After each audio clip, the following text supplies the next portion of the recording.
good afternoon, ladies and gentlemen, and esteemed participants. Welcome to the webinar, How Does the European Green Deal Impact the Coffee Sector? My name is Alemu Tasfaye. I'm from Austria, and I'm also the coordinator of the EthioLatinCoffee Community of Practice. It is with great pleasure that I welcome you to today's webinar on topic of utmost significance, the European Green Deal and its implications for the coffee industry. This webinar marks a pivotal moment in our ongoing exploration of sustainability, transparency, and the evolving landscape of the coffee sector in the context of global environmental responsibility. The European Green Deal, a transformative initiative by the EU, sets ambitious goals for achieving climate neutrality by 2050. Its ripple effects are being felt far beyond European borders, particularly in the coffee-producing regions of Ethiopia, Colombia, and Honduras, among others. I just named these three countries because our EthioLatinCoffee Community of Practice is working in these three countries.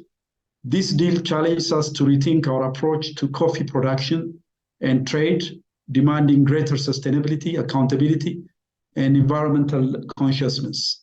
Today, we have the privilege of engaging with distinguished experts who will demystify the European Green Deal, and also a distinguished panel of experts who will provide valuable insights into the European Green Deal's nuances, its implications for coffee producers and exporters, and strategies to adapt and thrive within this evolving landscape. Our discussions will not only enlighten, but also empower you, as we aim to equip you with a comprehensive understanding of the Green Deal's impact on our coffee sector. We encourage active participation during our question and answer session, as we believe in the importance of dialogue and collective knowledge sharing. Your questions and insights will enrich our discussions and contribute to a more profound. Can you hear me now? Now, yes. Okay, please continue your presentation. The floor is yours, Omar. Okay, thank you so much. Please continue. Okay, good morning, good afternoon, everybody. I can try to explain a little bit about this new regulation, the EU new regulation. I will be switched to Spanish because it's better for me. So Celia is helping me to translate and explain very well how I can share about our experience.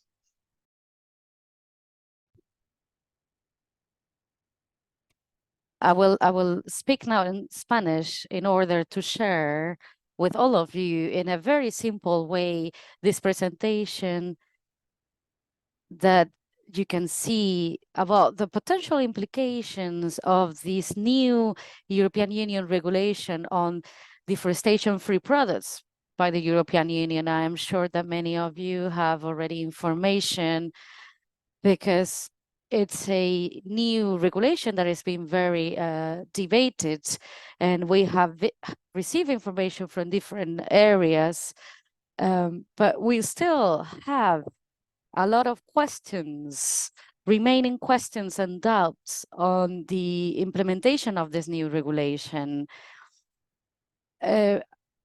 I will try to define what is this regulation, what is the origin of this regulation, and the most important, how to implement and who is the one responsible to implement this regulation.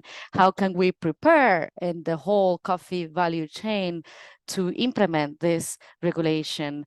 The exporter countries and the producer countries, that especially those that have less resources to implement this regulation. I would like to share an amount of information that I took from that research that considers different factors, and it comes from the Holland University and different studies that have been done throughout this regulation. They have analyzed different sectors. Also, the International Coffee Organization hired a consultant in order to conduct a research and to know the implications of this new regulation in the producing countries. I hope that you can hear me. Let's proceed with the presentation. I cannot share the video. I would like to share my video, but I cannot.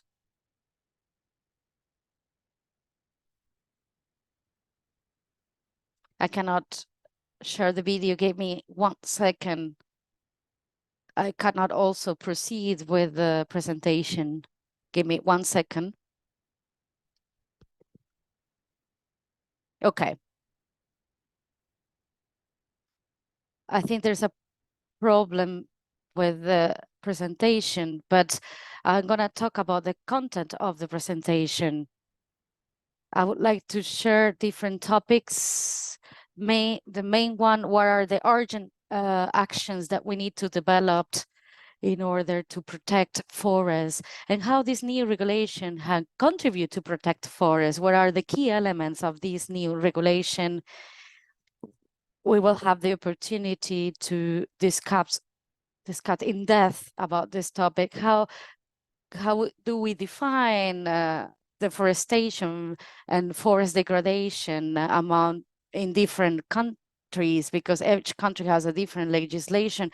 What are the key elements for the small holder producers, and the questions that are pending and that we consider that we need to talk about?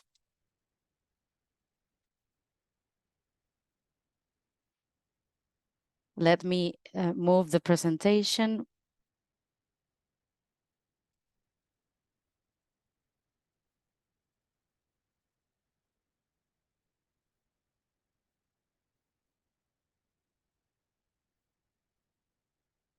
Alemu.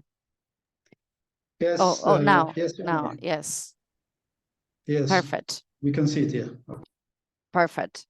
So, what are the urgent actions needed to protect forests, and how could the EU legislation contribute to this?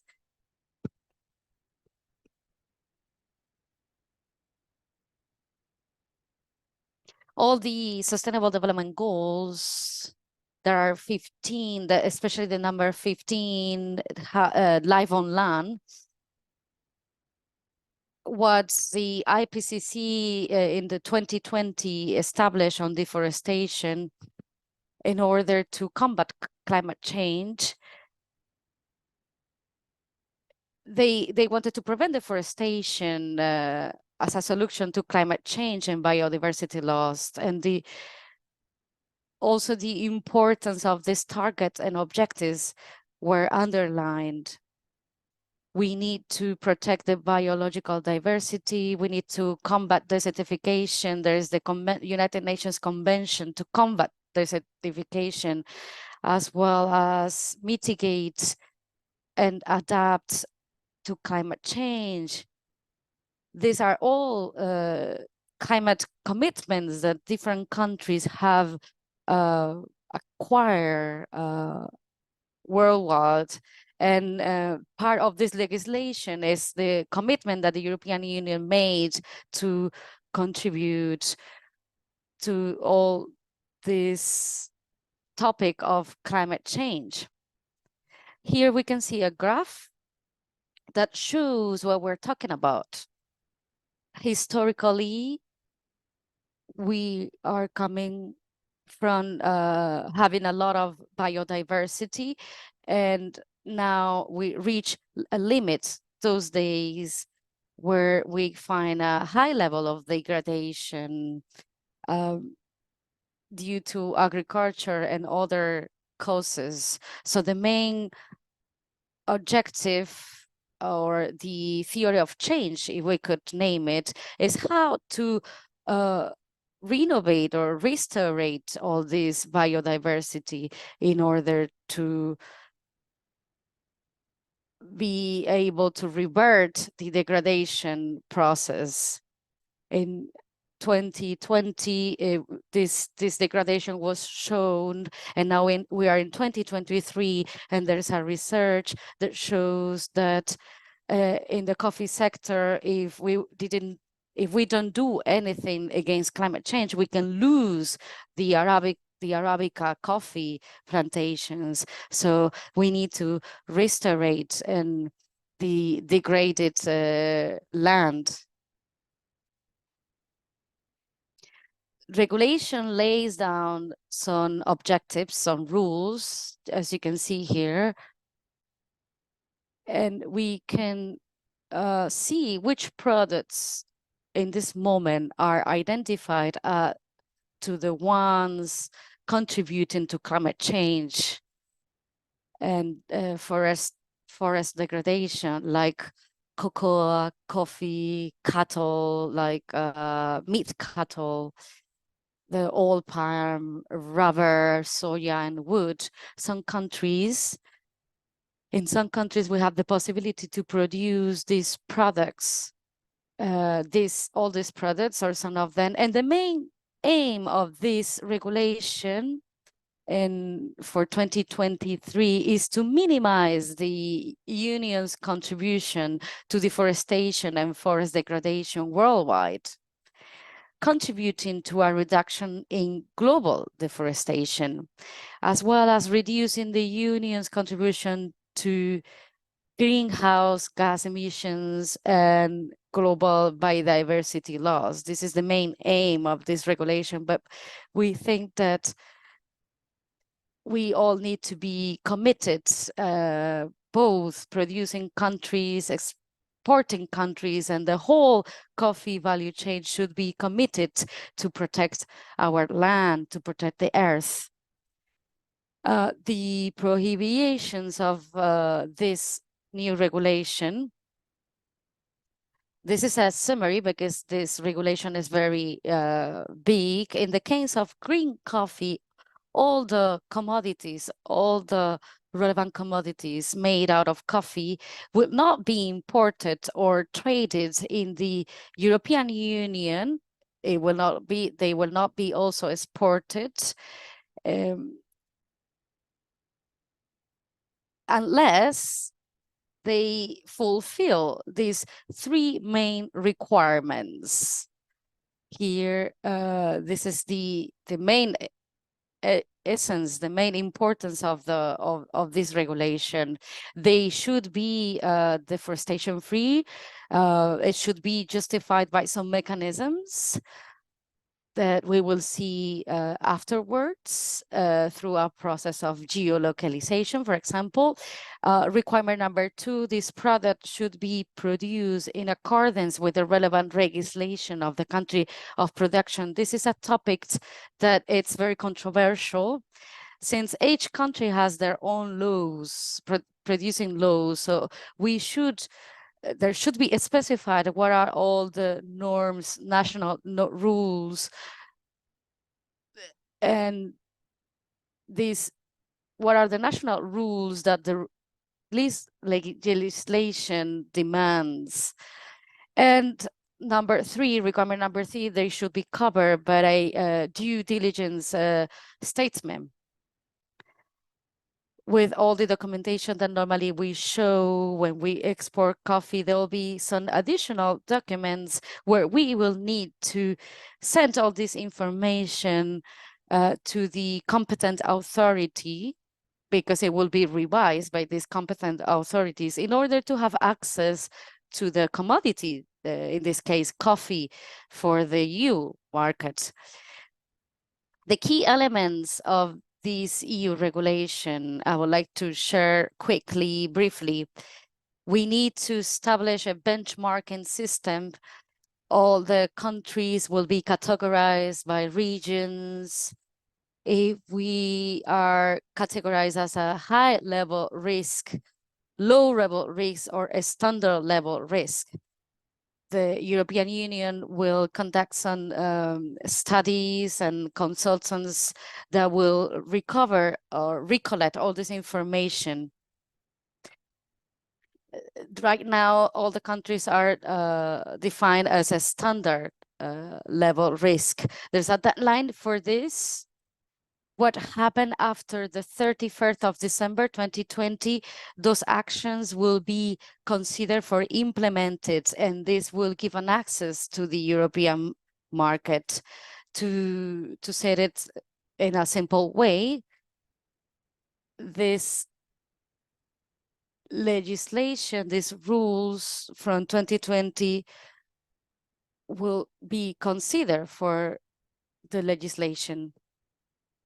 If we had all the license and we fulfill this process at that time, we will be able to do it later. Everything done from the January 2021, even though if the countries are not prepared to have a traceability system or a satellite system, now with the new technology, we will have access to this information in order to be considered as a requirement to get or not get the access to the EU market. There is some information that will be required, and we'd like to underline that we need to show the traceability of the commodity, and the geographic location of each plot of land. This is a big challenge for some countries where they produce a high level of commodities, and this high volume of production are mixed, and there's a loss in productivity, and this requires a high investment. The European Union is also establishing a EU observatory to monitor changes in forest cover, considering other topics related to these, which are like human rights and balance between environmental protection and business interest. This is a big question that we always ask. Will this balance be equal? How will this work in order to get access to the market? And for sure, there'll be moments where they encounter some problems with these commodities. Will the commercial part be more important than the environmental one? We need to consider different items in order to comply with the legislation.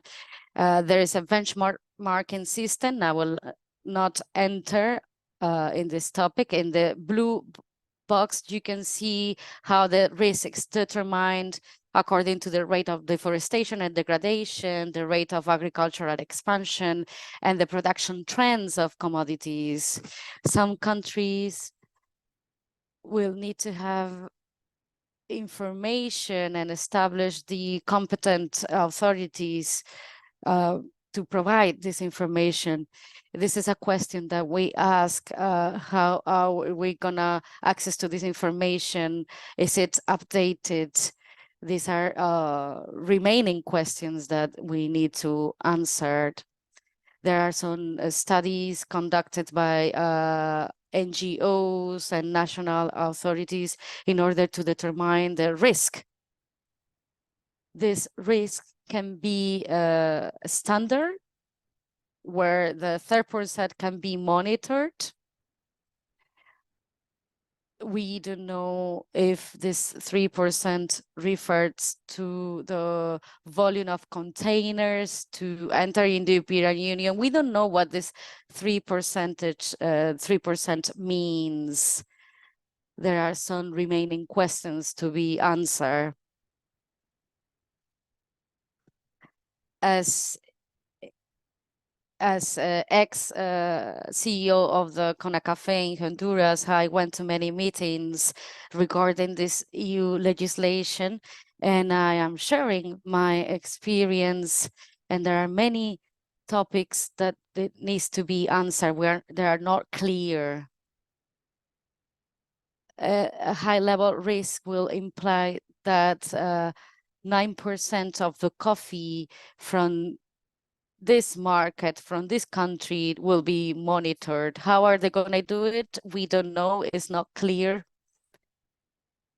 This will be done by the customs office by each country. Each country needs to establish a competent authority to do this. A low risk will entail to monitor the 1% of the commodity.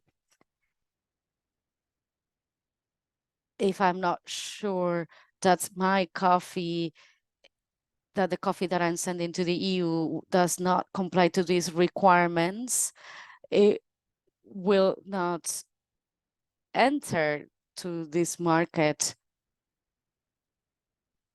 So there are some recommendations to not use it for this market, to send it to other markets, or to give it for free to other organizations. In this level of risk, right now we are at a standard risk.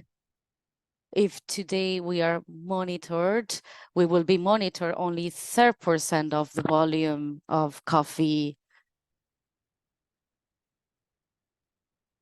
There's a big questions on the competences that the importing countries will have through their authorities to do this job of monitoring. Because the auditors might not be experts in these commodities. I would like to share a happy story. Some months ago, we had 18th month to adapt to this regulation. Every day that passes, we have less time to adapt.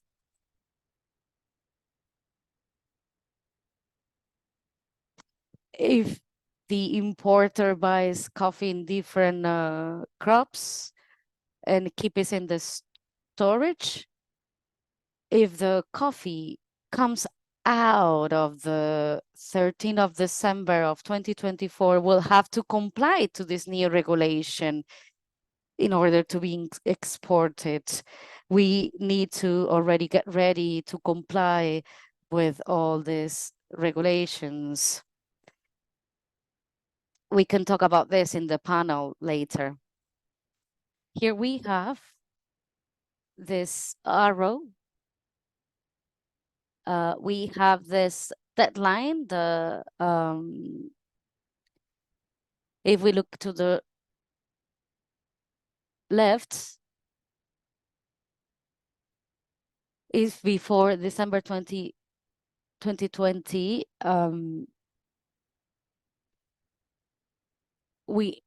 Whatever we produce after will be categorized as a deforestation or not deforestation according to the requirements. We will talk later about the definition of deforestation and other requirements. This is the due diligence statement for traceability. This information should be already provided and will form all the information for a coffee container, together with the trade information, the phytosanitary information, and all the documents to ensure the origin of the importation. We need this due diligence statement that will have all this information: description of the products, the quantity, country of production, the geolocation of all the plots of land, the postal address and email address of the business or person, name, postal address, and email address will be required from the persons that have been supplied with this product and the one that supplies it. These companies will have a supply chain where the producing countries, we are a very important part because we is the origin of the commodity. So these companies have to prepare their supply chains, and they should give all this information in order to assure the comply with this legislation. It needs to show conclusive and verifiable information that the products are deforestation free.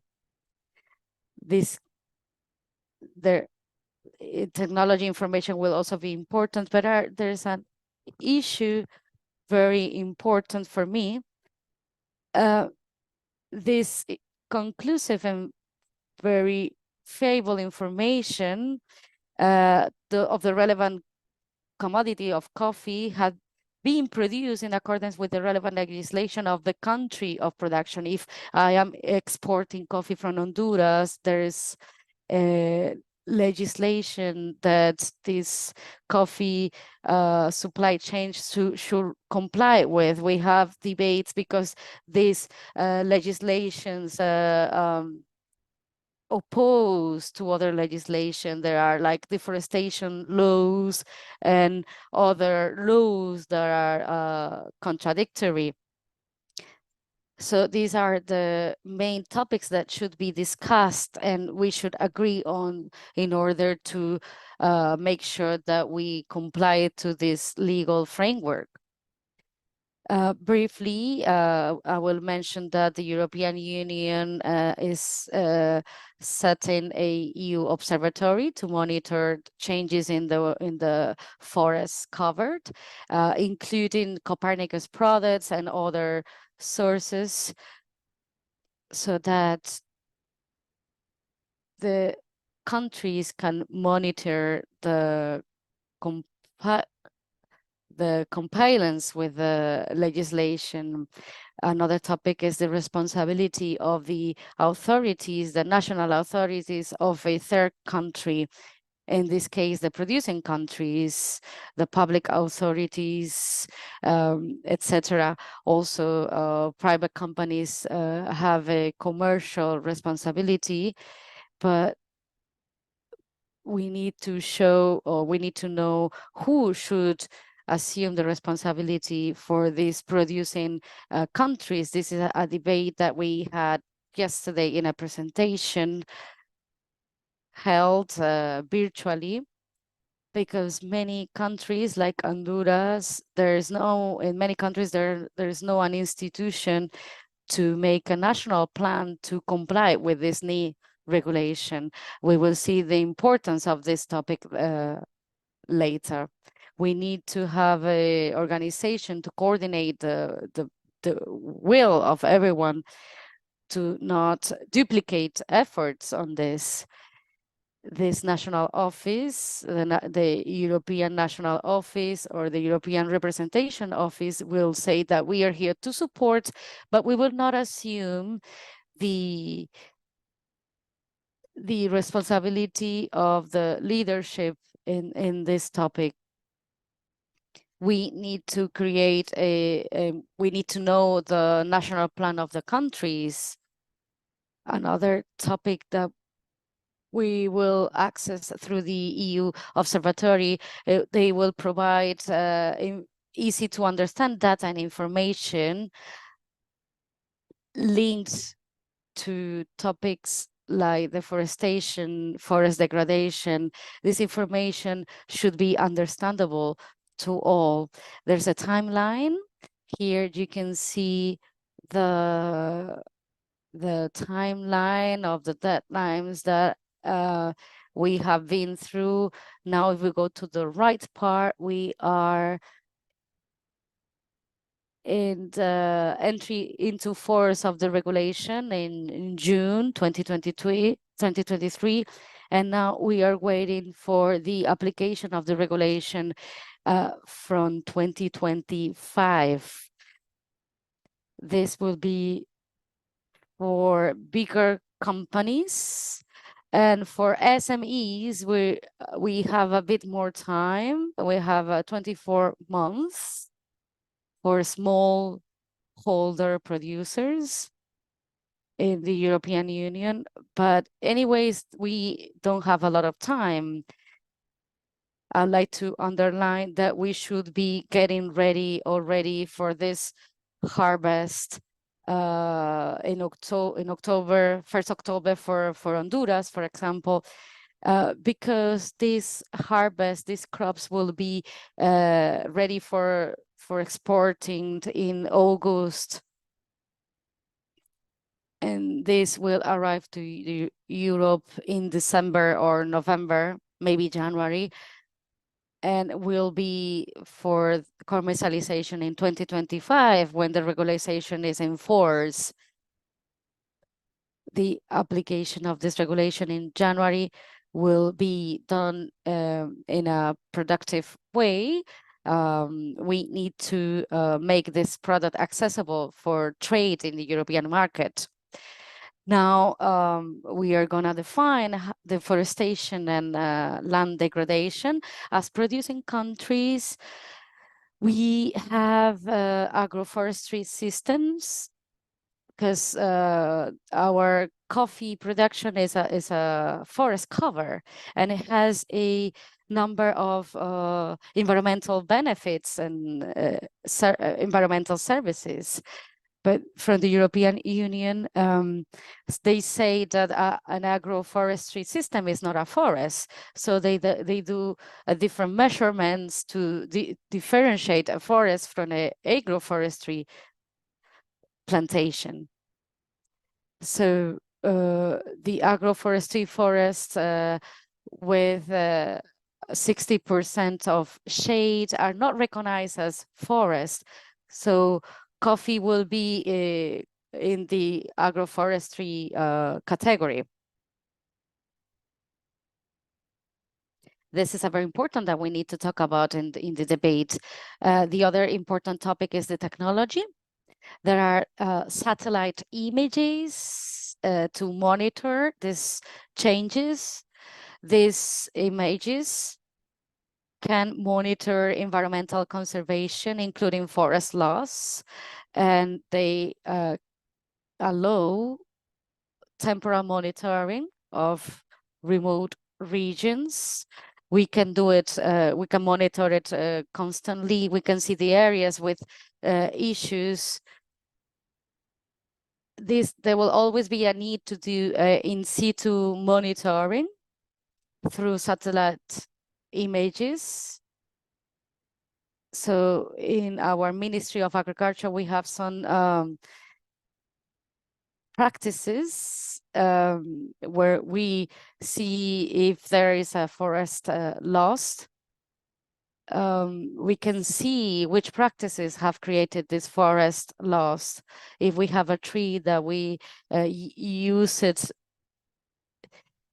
because the country is desertified, this tree maybe is being used to comply with the national plan, for example. We will need to see with areas in which areas we will use the existing technology, so that this is a useful tool to determine whether we have deforestation issues, or if these issues are not really a problem. It's just agroforestry practice that are being used to implement different systems to make like a pilot project, for example.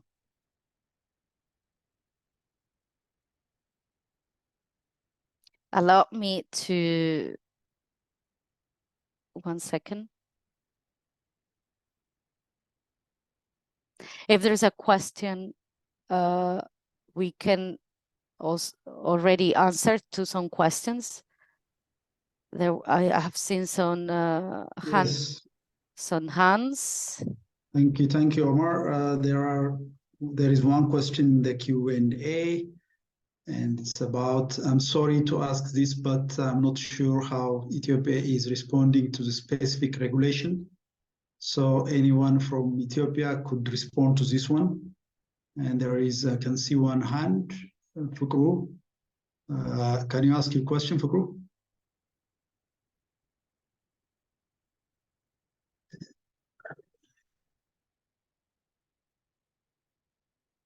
We can leave the questions to the end. This Okay. EU regulation is for every country that exports to the European Union. I don't know the volume of the exports to of Ethiopia to Europe. For example, Honduras has a 55% of exports. For us, it's a high implication because if we don't comply, we need to find another market. If the Ethiopia don't comply to this regulation, will not take the risk and will need to find other markets. Let's leave the questions to the end. But let's talk about the most important implications that can have on the smallholder producers. Let's go quickly and then let's go quickly to this topic, and then we can share ideas, insights on the implications of the European Union. I am a consultant right now. I have worked for the national coffee office in Honduras, but I can assure you that this regulation will be applied for every country that exports coffee in the EU market. It doesn't matter if it's green coffee, toasted, grounded coffee. It could be a coffee byproduct, like a jam or anything. They should show that this commodity, it's a free deforestation commodity, that it didn't contribute to deforestation. I will continue it. Shall I continue it? Okay.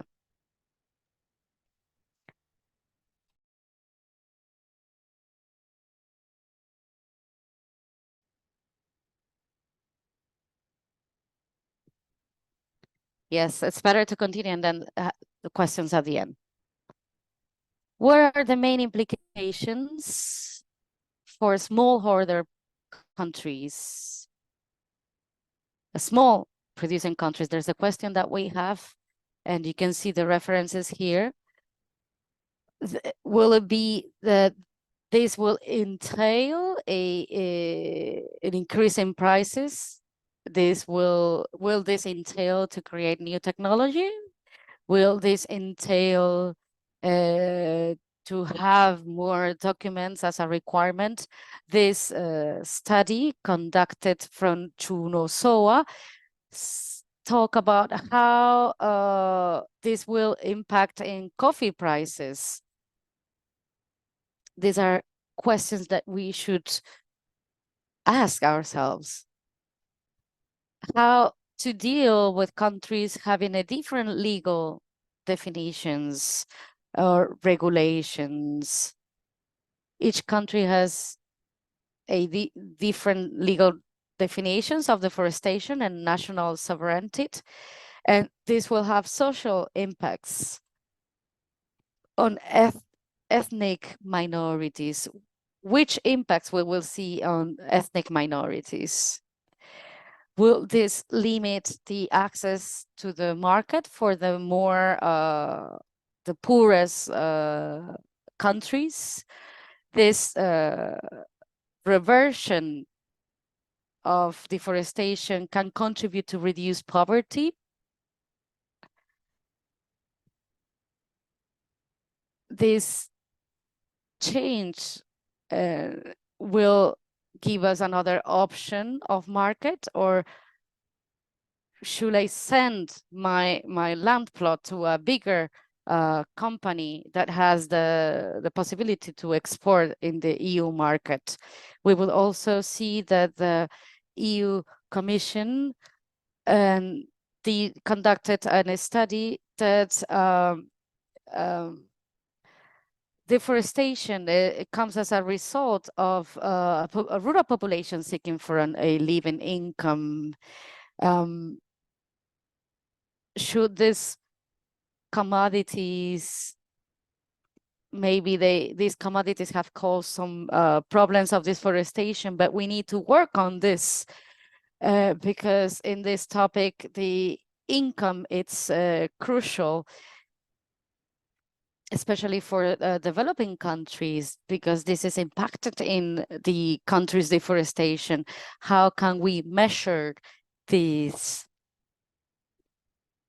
this can be the main cause of deforestation, and we need to understand the dynamics between biodiversity, income, and inequality. There's an example here in this research conducted. There's an increase in income result in improved biodiversity outcomes. We need to continue doing research to understand better these dynamics. How can we revert the forest degradation and ensure that we have a sustainable and environmental friendly agriculture? Will this regulation promote this environmental agriculture? These are the questions that we should ask. Those are research studies conducted and about questions that we wonder. Another topic, another very important topic analyzed in producing countries, in a small producing countries of the OCE, the smallholder producers are worried. They are worried that this regulation can be a barrier to the market, because complying with all these requirements can favor big companies and affect smallholders that will have a small access to this market. What is the intention for this? Will this climate effect be reverted? Or we can maybe, through this regulation, be sure that there is degradation, but this can lead to other social issues.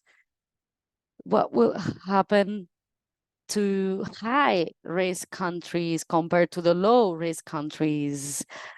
So the high-risk countries will be those having less capacities, whereas the low-risk countries will have a bigger capacity to adapt.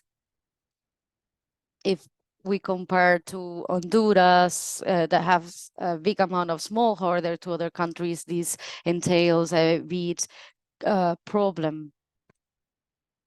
These are the remaining countries.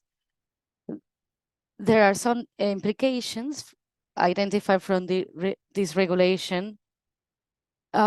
We need to wonder ourselves, like, if I don't comply to these regulations, do I have to find another market?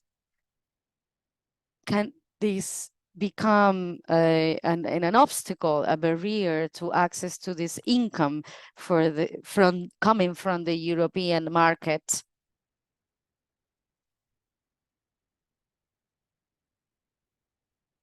This regulation can also create a market barrier. We need to consider all the stakeholders, especially the ones at a local level. There'll be a debate process, a high-level debate process, where we need the participation of the smallholder producers and the producing countries. I think that there's an important role to be played by these countries to contribute to these capacities and to create among all of us this cooperation and to prevent that this problem becomes even bigger.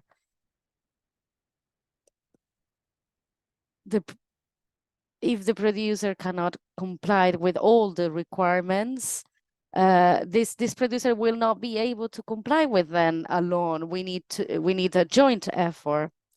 Without the public and private cooperation, these smallholders will not be able to comply with these requirements, while the deforestation will continue. If I don't have an income, I will have to find other business, other market. And we also think that the regulation can undermine some existing international commitments, and it can be incoherent with the development policies. If I limit access and if I don't help to comply with these requirements, I will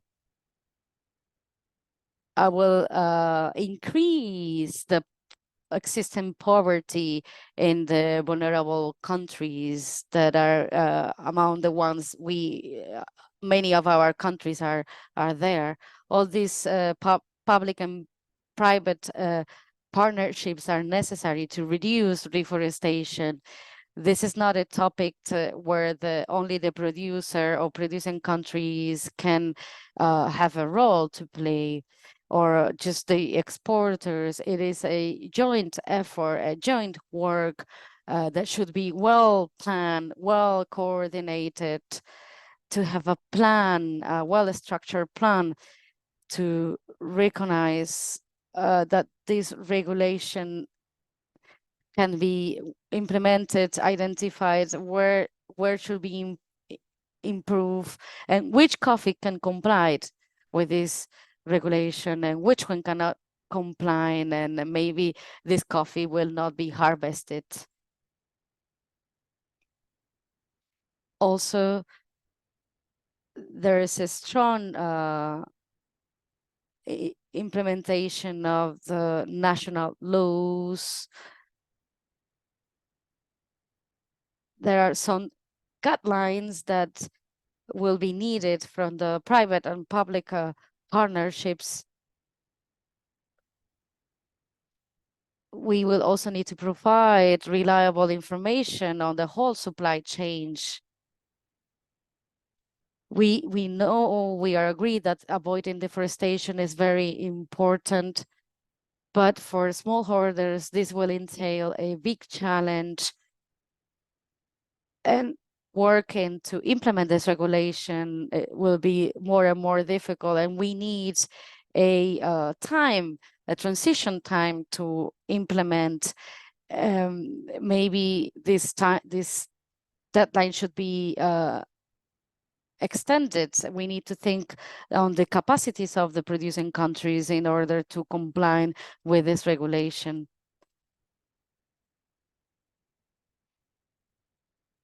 I was mentioning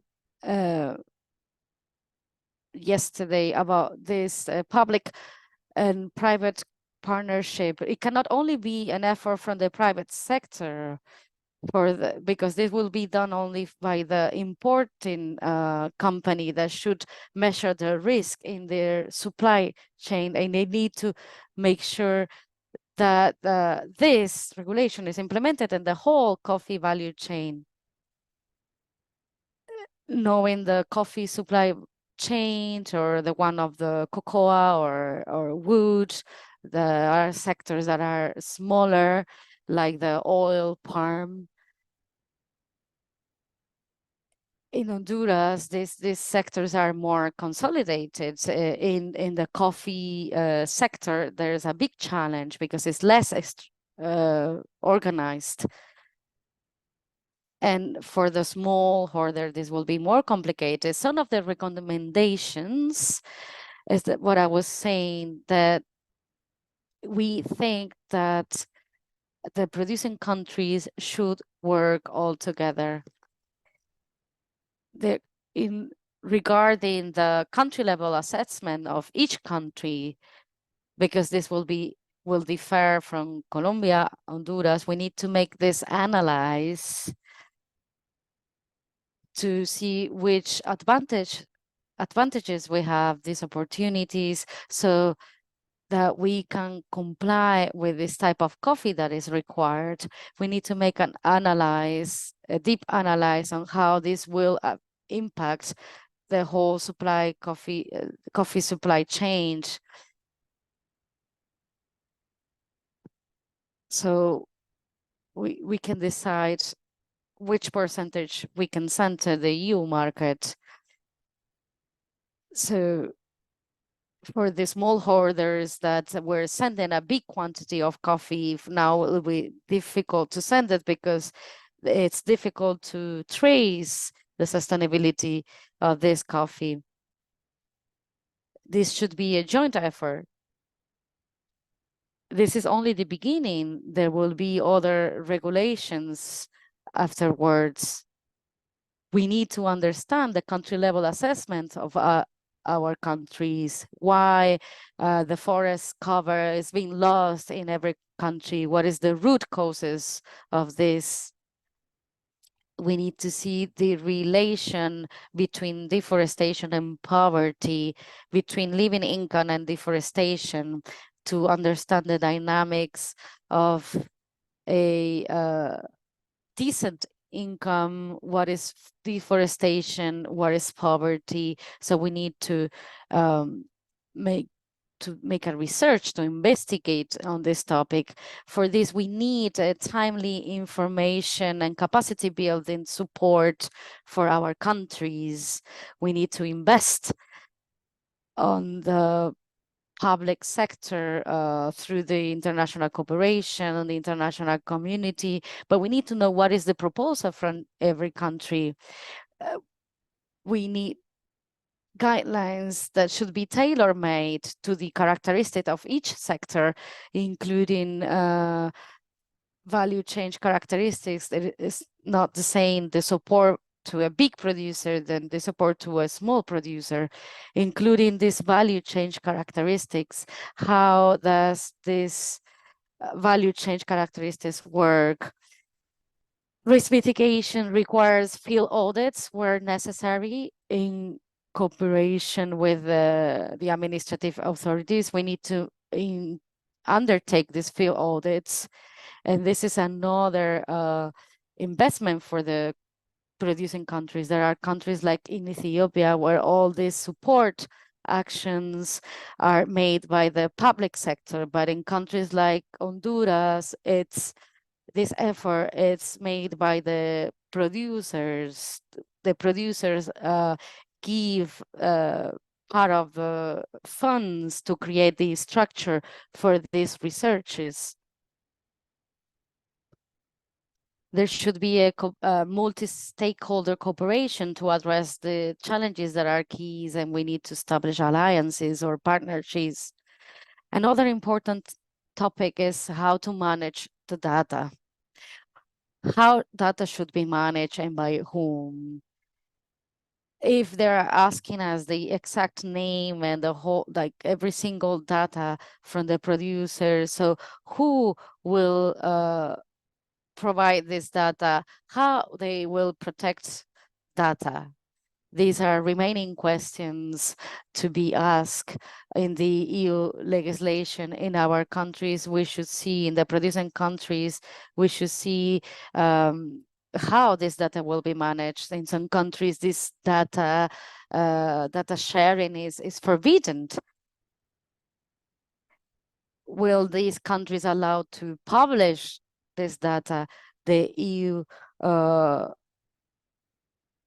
regulation or the national regulation should justify all this data, and it's a very important and delicate topic to be done and to work on.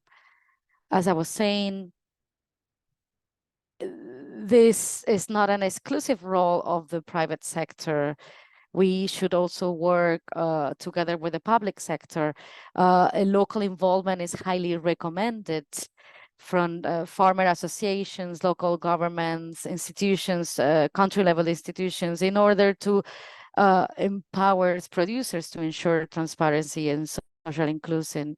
In the topic of data sharing, we need to have access to consensus data, the same reference map for all the sectors, so that a smallholder producer that is struggling to get access to this data, it should also receive this data. There's another issue with this, that this data should be verifiable and provided to all the actors. And we should reduce the information asymmetry in the value chain. As producing countries, what we can do is we should not, or we should say yes to every requirement, but we should know first what is the impact, if we will have a positive impact from this EU regulation in our incomes and our lands, in the deforestation plans of combat deforestation plans of our countries. We need to deepen in some questions. The EU Observatory should ensure a balance between the expectations of traders and operators and the fundamental right to protect the environment. We should see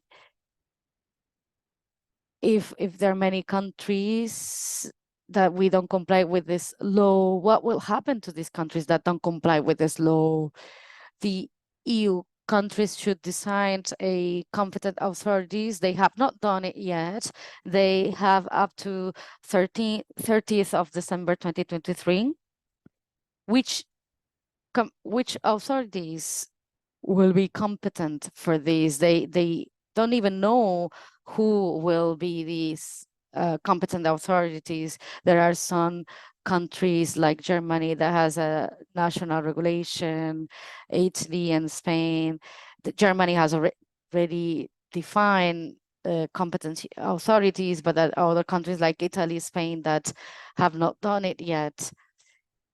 We have talked about this with big rosters and small and middle rosters. Some of them have more information, some of them have zero information. There should be a full access to all of us. We are not clear on this topic. Another important point is that we should not only consider this regulation, there are other regulations coming from the EU, such as the process, they're discussing the protection of human rights related to deforestation.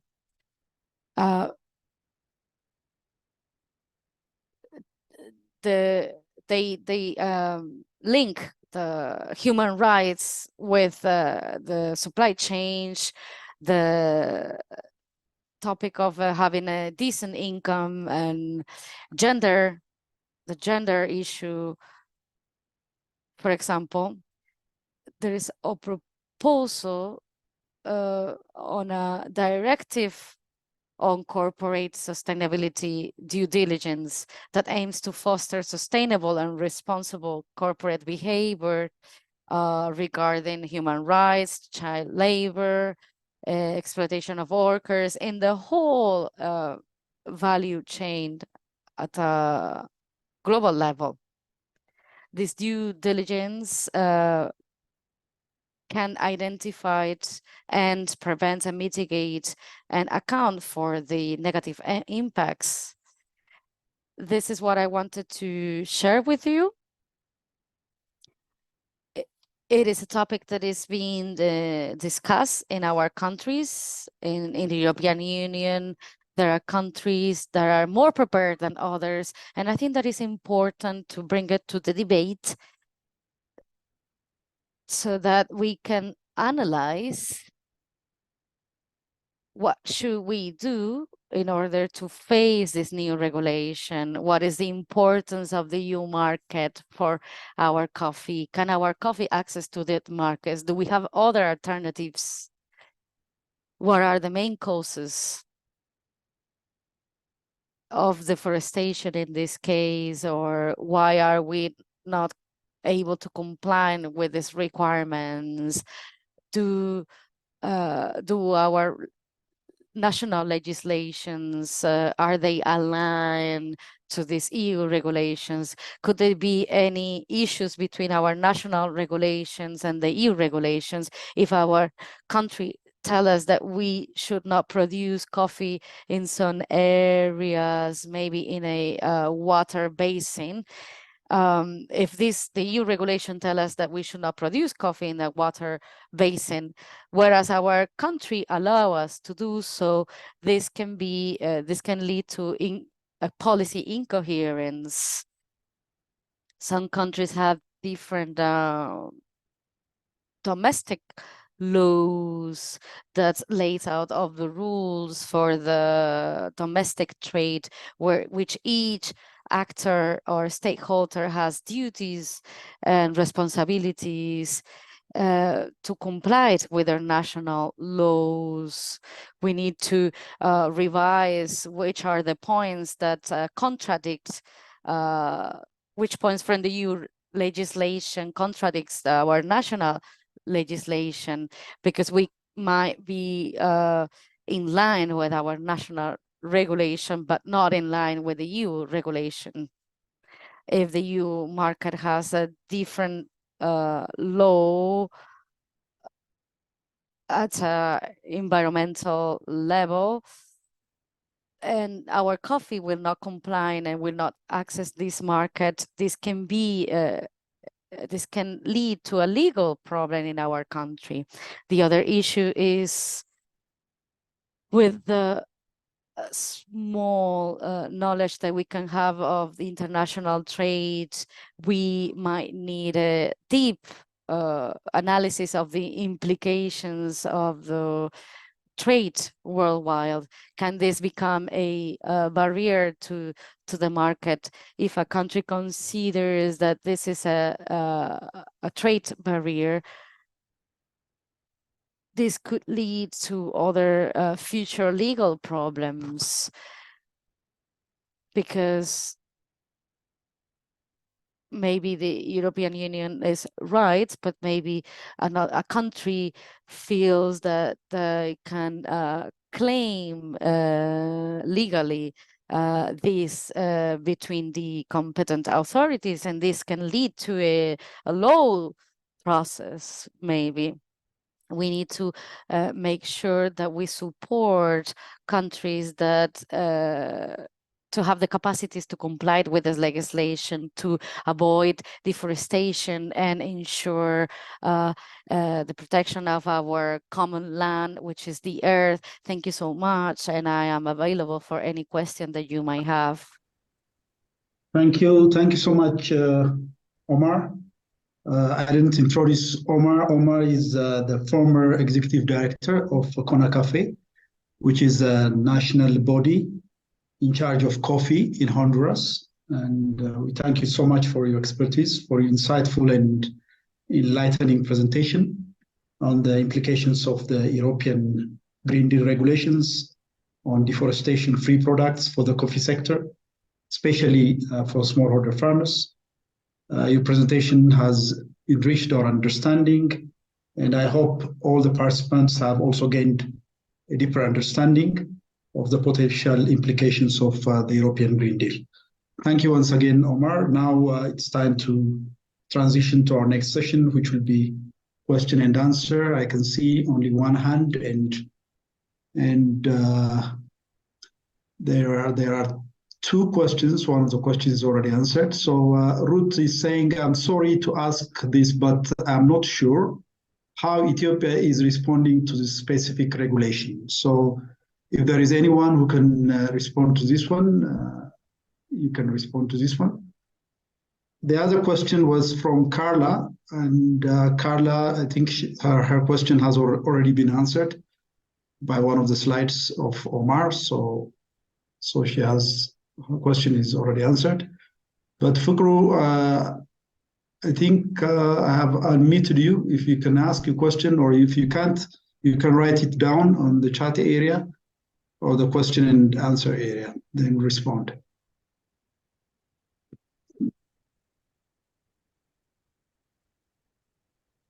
If you have questions, you can raise them now.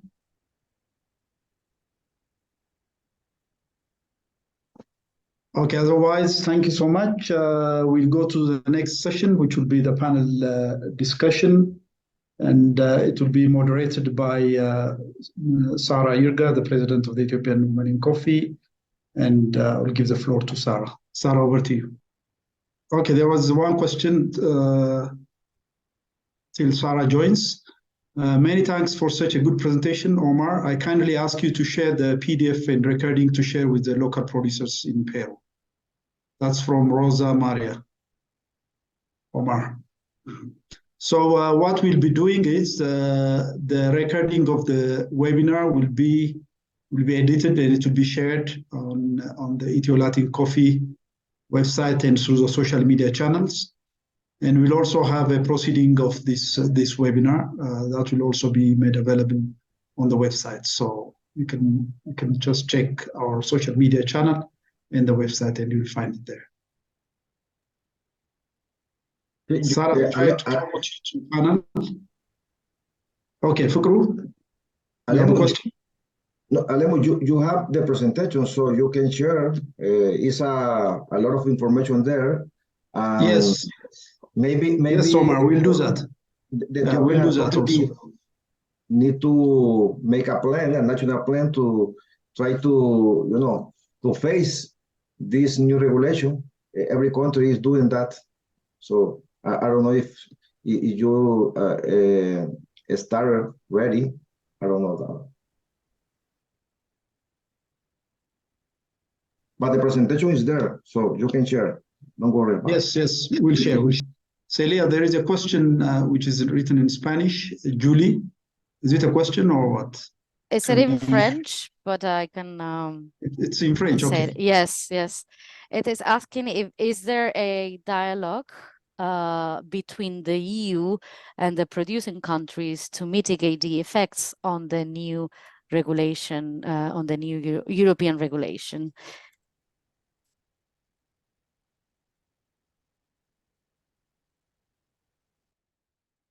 Omar, can you respond to that?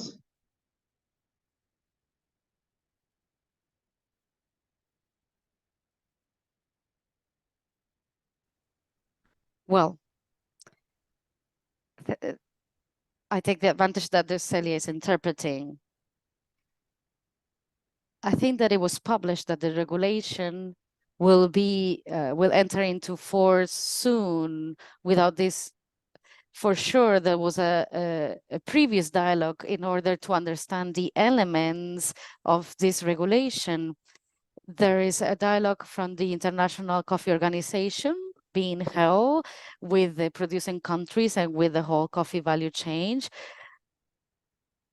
We are discussing different topics, and now the European Union is saying, is talking about this new regulation and is encouraging countries to know better and understand better this regulation and to analyze it so that they can understand and know the data of the supply chain from every country in order to understand the changes made and to identify what are the main potential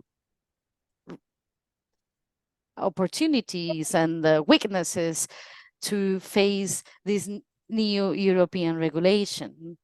It is a very big, it's huge, because if we are only talking about a traceability, we should just implement a traceability system. This will not be very complex for our countries, but there are other topics related that make this issue more complicated, like the law issue, the national legal framework for every country. We should see which changes should be made in the national legislations, because these laws should be maybe changed in the executive area. In the countries that I know, this can be an issue. The other topics are, where are the capacities for the more vulnerable producing countries in order to invest in technology to face this new regulation?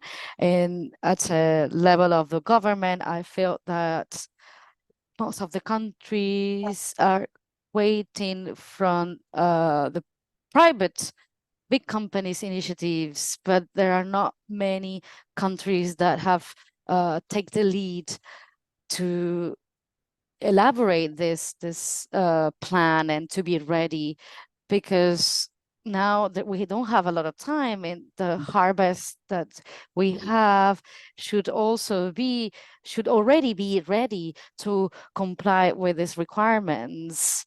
So there's a debate being open, but it's not sufficient.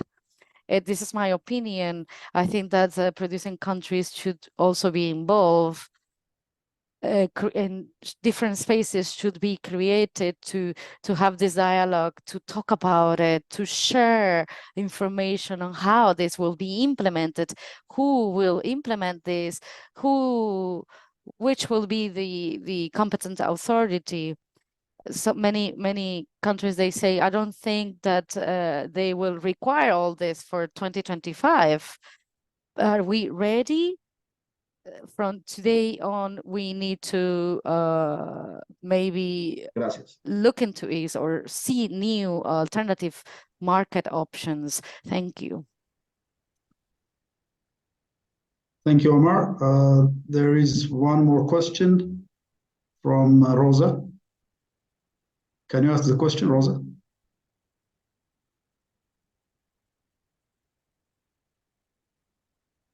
Okay, it's written here. It says, Omar, have you heard something about the small producers, less than 4 hectares, in high-risk regions needing to have polygonal maps instead of GPS points?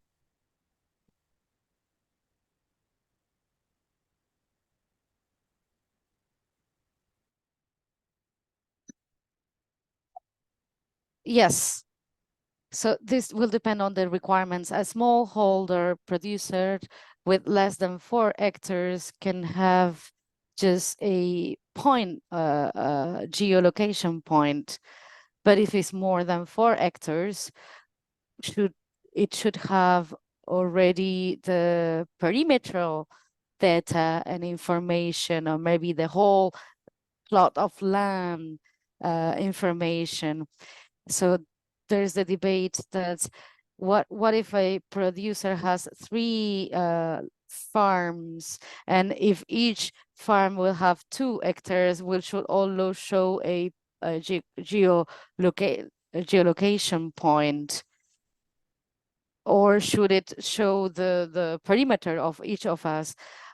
I think that it's good for the countries to differentiate the farms of each producer. But the issue here is that there's some time required and some investment required to ensure this. We have calculated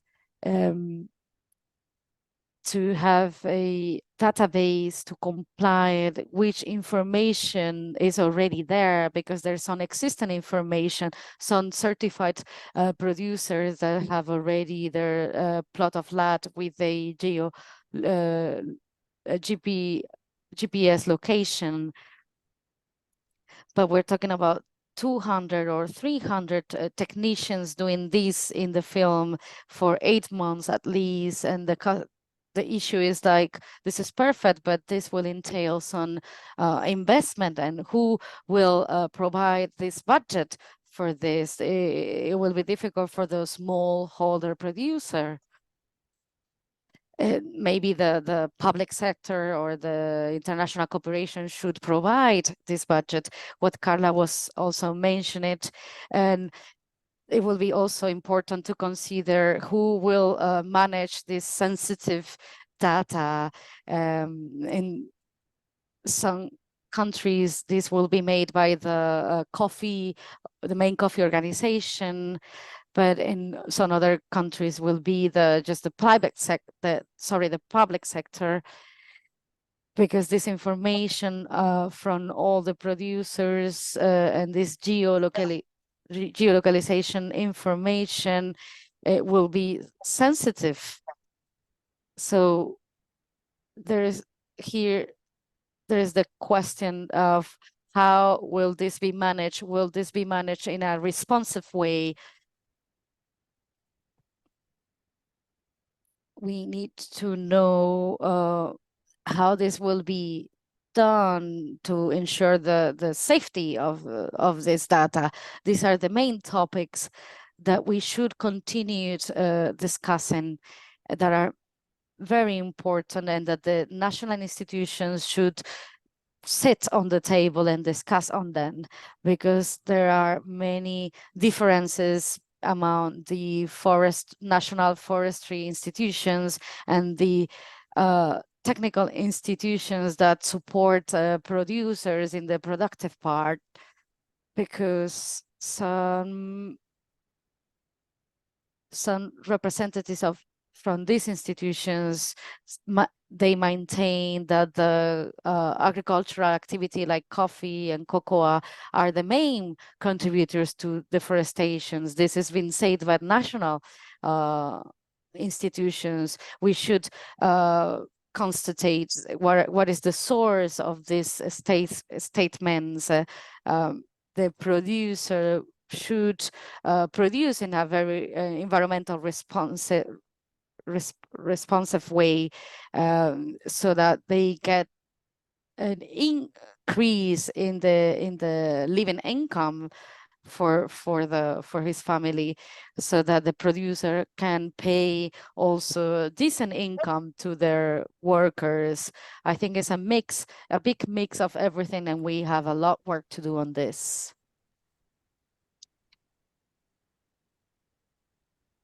Thank you, Omar. Thank you so much. I think we can now proceed to the panel discussion. We have.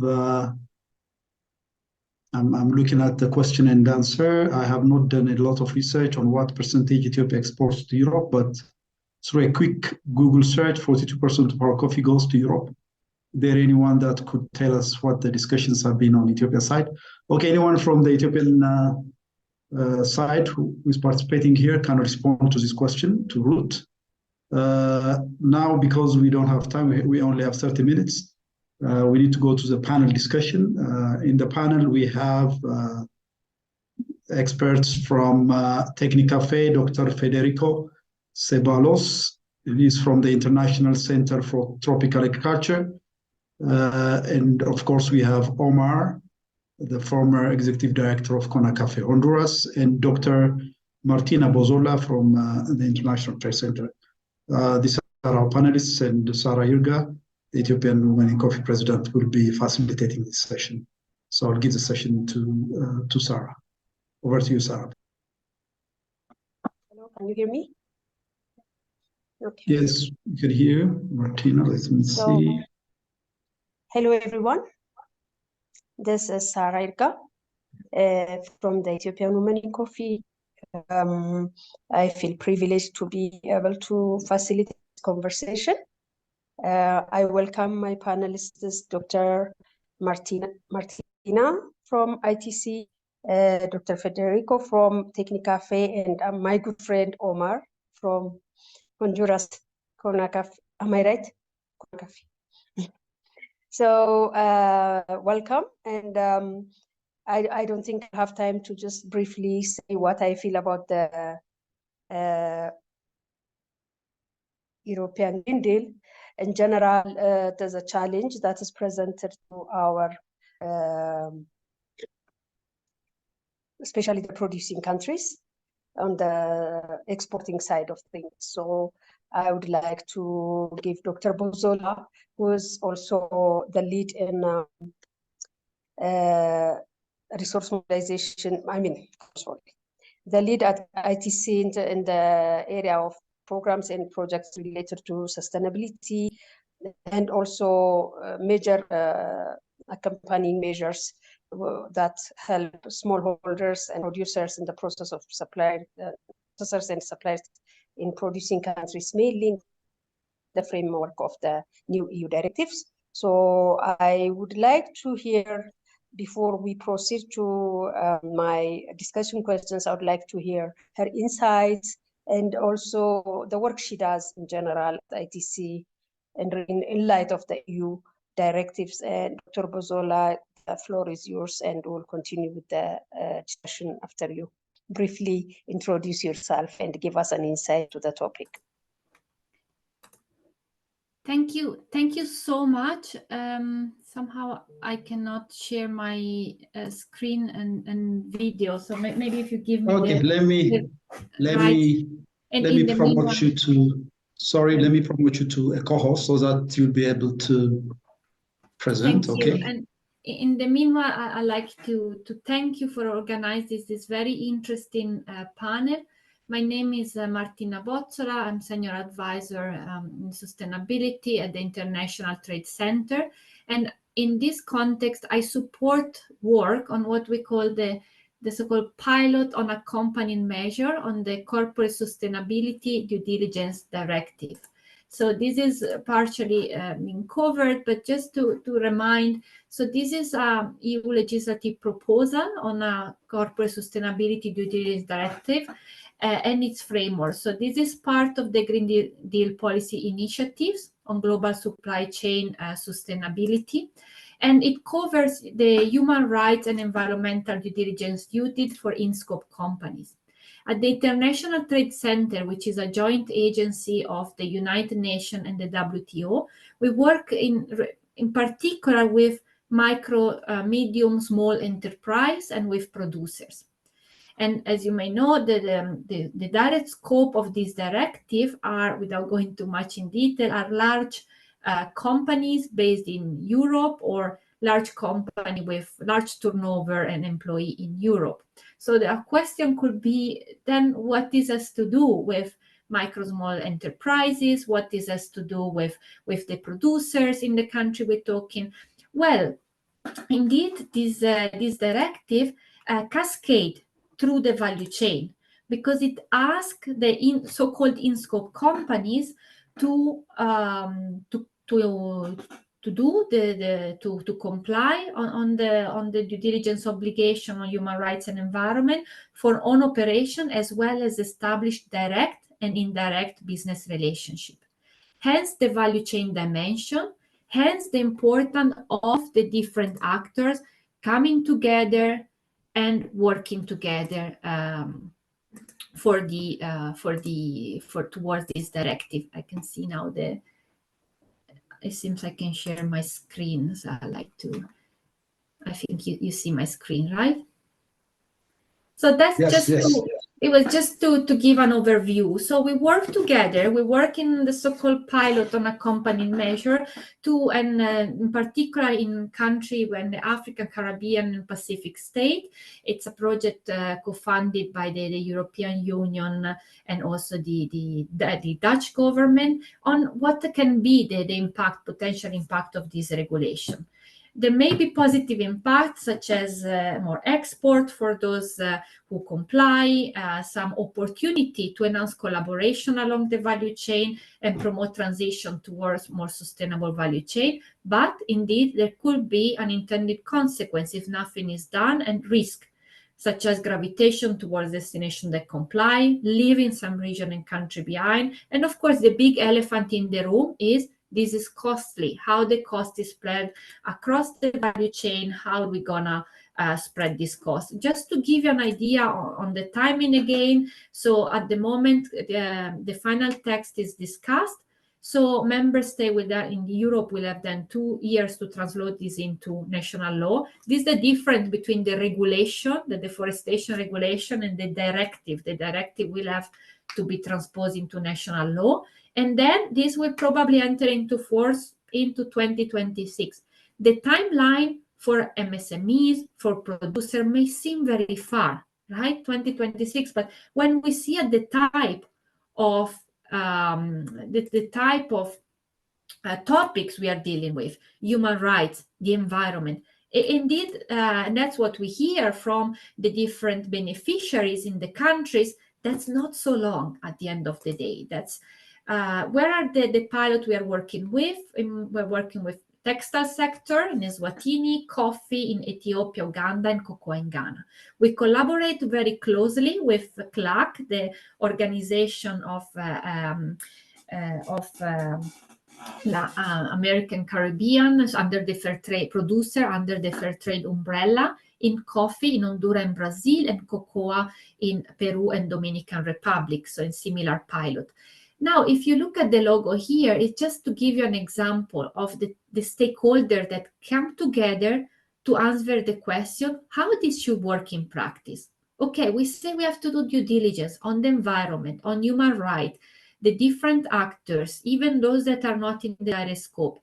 How do we make this operational, and how do we make, in particular, the voice of the MSMEs and the voice of the producer heard?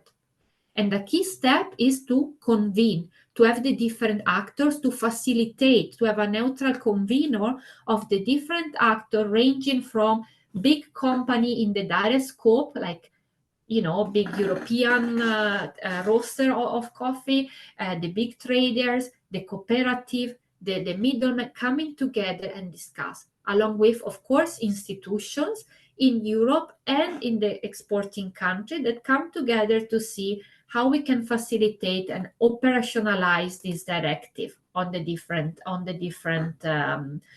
topic. So we have the case study, and I'm very happy to see here a partner, for example, from Ethiopia, where we work in the coffee sector. And we work together with the public sector, Ethiopia Coffee and Tea Authority, different cooperative, different roaster, and organizations such as the International Women in Coffee Alliance member, in order to first raise awareness. You cannot get ready if you don't know that this is coming. You cannot get ready if you don't know the content of this. So to raise awareness, and then to get the different actors coming together and working together for the benefit of all. And indeed, also, as I say, this is a EU funded and one of the member states, the Dutch funded activity, also to create feedback loop, to go back to the EU, to go back to member state, to feedback the feedback. And a crucial step in this is that on Article 14 of this directive, it comes with accompanying measure. So it says this should come with the sector itself taking step to get ready, and also to create support. So one of the activities we do is to support the different pilots, and step in there and here, to try to find priorities, and then work together and discuss together the so-called accompanying measure. And here you have some example, you know, work on national traceability system, create context relevant awareness raising. So these are examples of accompanying measure that the different countries, Ethiopia coffee sector, Uganda coffee sector, Ghana cocoa sector, the partner pilots in CLAC, came together and say where we should start to work together to be able to comply. So that I'm happy to then also share more insight if time allowed. What are some of the lessons learned? Just to sketch some. First, the importance of course, there is very little awareness about this directive coming. The awareness that is there sometimes is confusing. For example, there are thoughts that this is the same that deforestation regulation, or the timeline is confusing between the two, or that this is another certification, it's not mandatory. So there is still need to inform and to raise awareness. There is need for the different actors to create this participatory communication space. The type of issues in scope of this directive are such that if we don't come together to work on action plan together, we will not be able to comply. Another often misunderstanding is that this directive creates new definition, but actually the directive refers to international convention already signed. So it doesn't make if you want any additional definition or any, but it refers. Typical example is, oh, you want to redefine child labor? No, the definition applied for the compliance of the directive is the one in existing international treaties, such as in this case the relevant ILO convention. So you understand, when it's about this topic, we need to work together. We cannot ask one single company, one single cooperative to solve this issue. And then, as I was saying, another point of discussion is, how do we share in a fair way the cost? Is this credible that the consumers in Europe are ready to bear the extra cost of compliance? Probably not. And then if so, first, we have to inform the consumer that this will have extra cost. And second, we have to discuss how to share the remaining.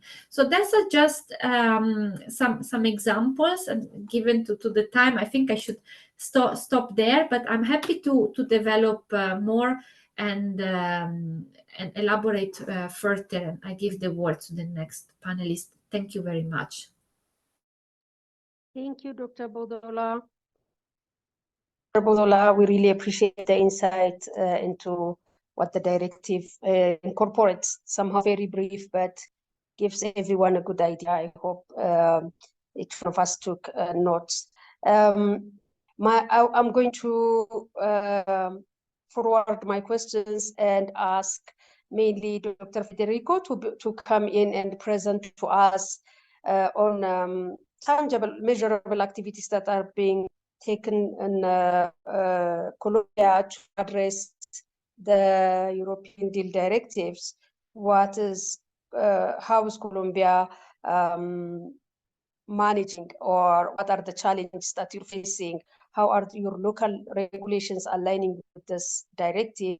And is the level of awareness, as Dr. Bozola mentioned, as low, especially in Ethiopia? I know it is significant, very low. So how is the awareness level in Colombia? These are the questions I want you to address while you brief us on the side of Colombia, but also due to time limitations. I think we have heard major topic issues related to the regulation from my friend Omar, but we'll come back with a question and answer to you. I will give the floor to Dr. Federico to just give us an insight into how Colombia is dealing with the new directives and how you are approaching them as a coffee sector. And I will give you about 5 to 7 minutes, if you don't mind. Thank you. Absolutely. Thank you, Sarah. And I'm going to be fairly brief about my presentation. It's just one slide. One of the things that I should have mentioned and that I was not anticipating is that even though I'm Colombian and my organization is based in Colombia, actually we're mostly working in the Honduran coffee sector. So Omar and I, we meet often, so he's aware a bit of what we as the International Center for Tropical Agriculture is doing in Honduras. But I think the quick message is useful both for Colombia and for Honduras. So I'll go ahead and post it as is. So this is, or our work is framed around the initiative on rethinking food markets, which is a CGIAR initiative at the consultative group of international agricultural research centers. There are many centers working around this, but the two that are mostly involved in this is the International Food Policy Research Institute, and then there's the Alliance of Biodiversity International and SIA, to which I am affiliated. It turns out that the rethinking food market and the value chains for sustainability and inclusion, the case in Central America is focused around the coffee value chain. So that's why we've been moving forward on this topic. And some of the insights or a little bit of the mind teasers that I bring today are closely related with some of the things mentioned previously by Omar, which is and the gist of it is that we are talking about a very highly heterogeneous setting. So in the big picture, we have those big players, which are, and this is a way that I've used for understanding this better, which are both comprised of large farmers, but also cluster farmers. So if you go to Brazil, there's around 40% of their coffee production is coming from large farmers. So if you do a little bit of a back of the envelope estimation, you can see that Brazil could provide around 2/3 of the coffee consumed by the European Union, right? So if they produce around 60 million bags, 40% of that comes from large producers, then that means that they can put 24 million bags from those large producers, which are the low-hanging fruit of traceability. So as has been previously mentioned, it is not far-fetched to think that some of those companies importing to the EU are going to go for those first farmers that are easily traceable first, and then they're going to move on down the ladder as their needs require. So that's true for Brazil, but if you move down a bit, then you find Vietnam or Nicaragua, which are also countries where there's larger states, and one can, as it's been already mentioned, one can think that there's going to be a shifting in flows of trade with minimum to no impact on deforestation, and then a large impact on the livelihoods of those smallholder farmers, like those in Colombia and Honduras, which are more closely associated with smallholder farmers that are more dispersed geographically. But I think the interesting thing that I wanted to talk about today was the small picture, which is the large heterogeneity within the countries. And the way that we've been thinking about this in the Rethinking Food Markets initiative is that there's three main channels that are present, at least, and I can say Colombia and Honduras, which is direct exports by large players. You can think both farmers that are well enough to do their own exports, or associated with big exporting firms, so that they can easily place containers of their products into Europe. Then there is a big push for horizontal integration through cooperatives and associations. And then there's private intermediation markets. As I mentioned, most of our research lately is in Honduras, where 70% plus of the coffee is moved through the private intermediation channel. The challenge that I bring here is that, well, those big farmers are probably well off. It'll be easy to trace their coffee. Most of them already do by selling under state coffees, marketing shticks. So they are not a big concern.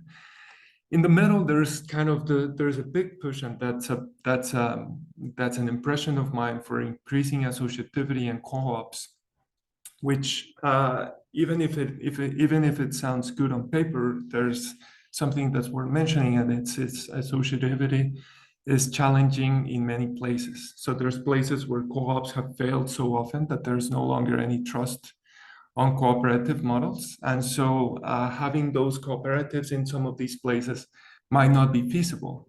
The interesting thing would be to think about the worst to do, which is those smallest farmers that are thoroughly dispersed and that depend on those private intermediation markets. I guess the message that I would like to bring today, and something that I think is an interesting point of discussion for me, is that some of these farmers only link to markets is through those private intermediaries. One of the bad thing, or one of the negative things about those, is that those intermediation markets have some, in a sense, being demonized.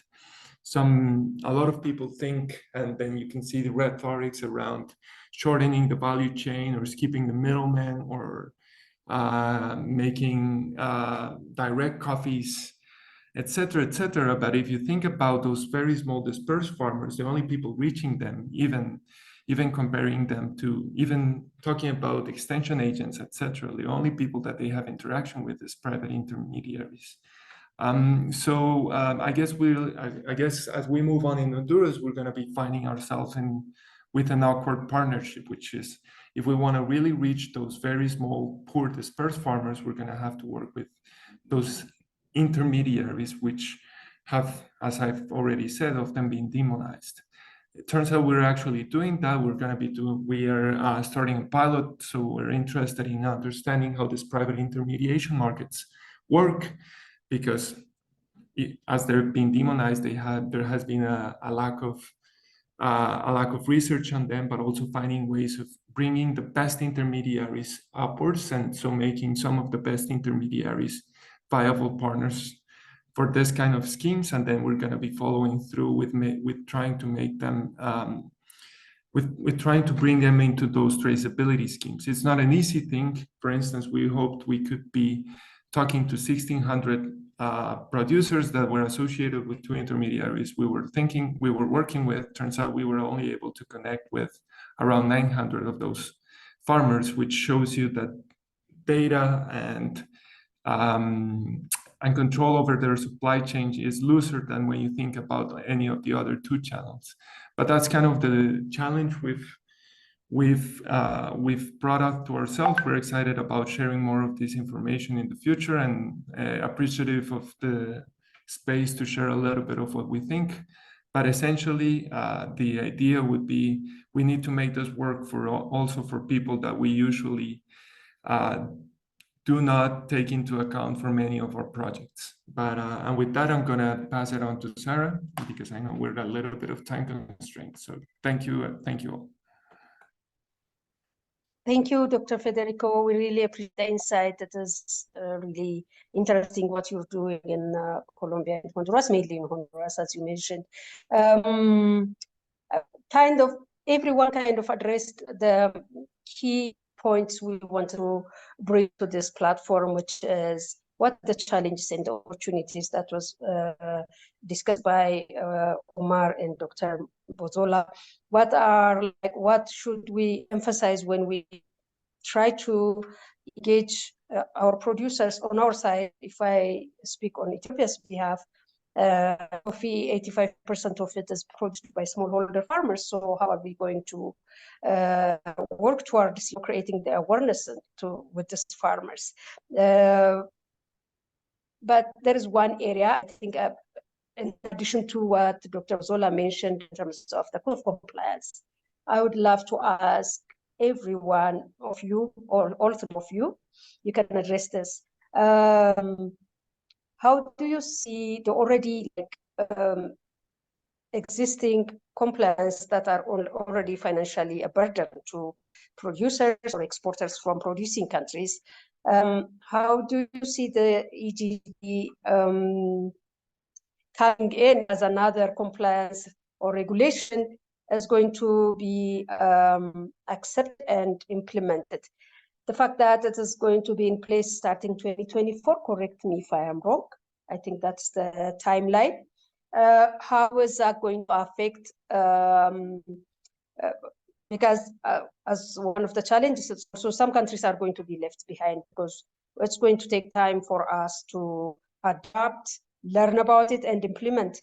Although we're doing a big reforestation work in Ethiopia when it comes to the deforestation regulation, are we really aware with the fact that some of the things we do in the name of reforestation are also have their side impacts? So I don't know, it's a bit complicated, but if you can give me insight into how we can, if there is any strategy in place to integrate the compliances that are all over the place in the coffee sector, that are already a burden in terms of cost. Again, about awareness creation, how can we approach? I heard Dr. Federico's explanation on using the intermediaries. We call them suppliers in Ethiopia that have direct access to the producers. So what could be can we align as a sector, a global sector, that we can exchange ideas, which is a wonderful platform? Can we also have documents that we can refer to within the directive that can guide us on how to be ready to be able to stay in the market? That's a survival issue. So, or you can, we can start from, again, if I am giving priority to my sister, Dr. Bozola, I hope you will be okay. Yeah, I would love to give the floor to Dr. Bozola and we'll move from there.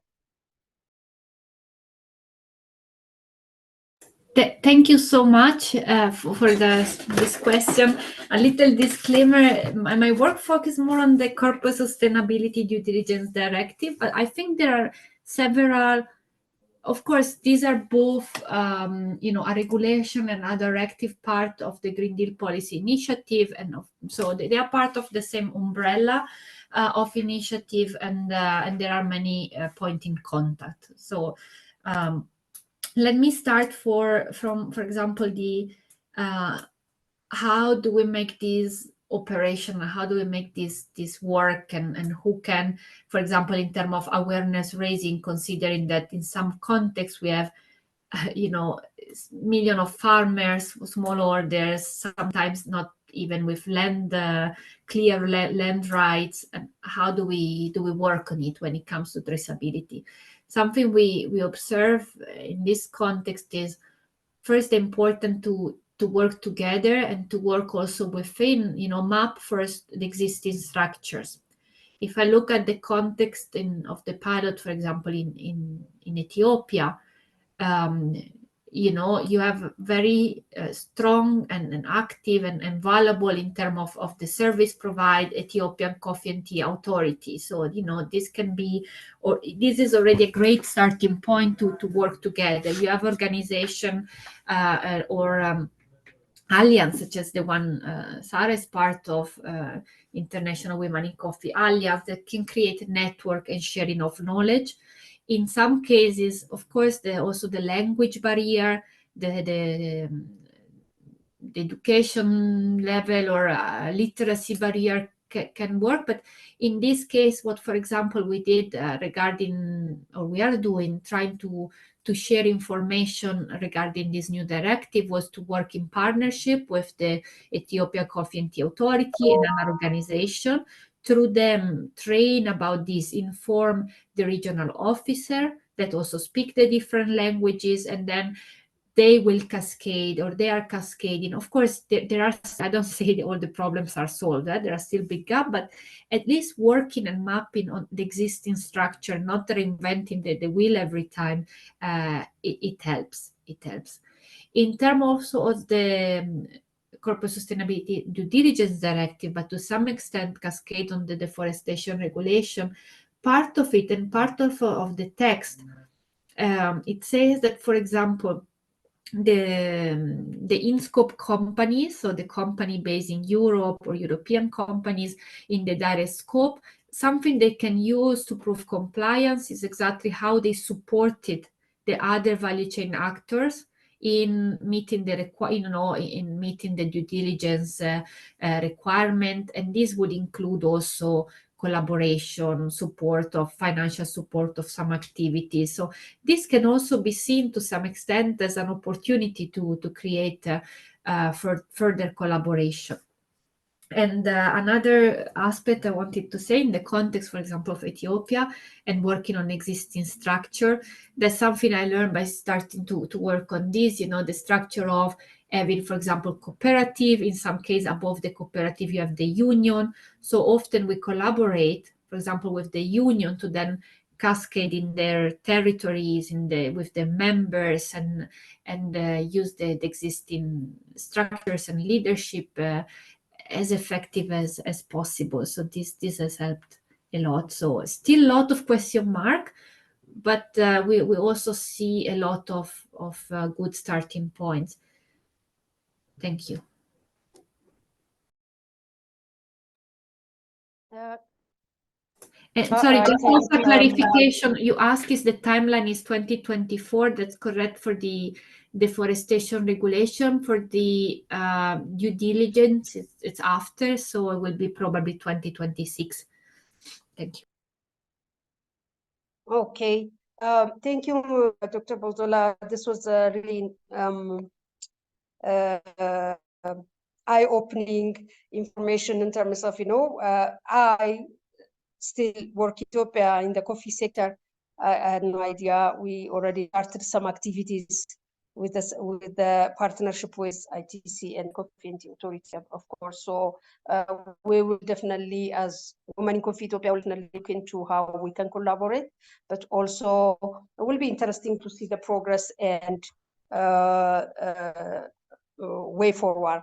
So yes, there are comments from our participants that there should be a follow-up webinar, because this is a very short time to discuss such a huge topic as the European Green Deal. But for today, I think we're almost in time, a little bit over time. Alamu, you will forgive us, but I will hand it over to you, Alamu, because we've already, Omar and Dr. Federico have other commitments, and we're already finished with our allocated time. And Alamu, you can take over. Thank you. Thank you so much, Sarah. Thank you. Thank you so much, Sarah, for moderating a very wonderful panel discussion. I hope all participants have gained a lot from it. There is one hand from Professor Gazain. I'll give you 1 minute, Prof. Thank you so much, Alemu, and also the panelists. I really appreciate the organizer for really picking this important topic. My appeal is to really organize a follow-up webinar where we can really invite more concerned offices and authorities to really share us their preparedness toward this addressing this, because this is not really an easy task, especially for smallholder farmers. So I just raised to appeal to the organizer for a follow-up. Thank you. Back to you, Alam. Thank you, Prof. We have already started talking about it while the webinar was going on. We have seen that there is a lot of interest from various parties regarding this European Green Deal topic, and stay assured that we'll organize another one soon. Thank you so much, all the panelists, all the presenters and participants for your active participation. I would like to extend our heartfelt gratitude to the distinguished speakers, the panelists and participants for sharing your invaluable insights and experts with us. Your contributions have enriched our understanding of the European Green Deal, and we are truly appreciative of your time and knowledge. Even if Omar and Federico are not here, we thank you so much. Thank you for making this webinar a success. We look forward to future collaborations and continued learning. Have a wonderful day and evening. Thank you so much, and muchas gracias. Thank you so much, everyone. Thank you all. Thank you. Thank you. Thank you. Thank you, everybody. Thank you. Thank you, everyone. Thank you. Bye-bye. Thank you, Dr. Martina. Thank you. Bye. Bye. Thank you, Celia, our interpreter. Thank you, everyone. Bye-bye.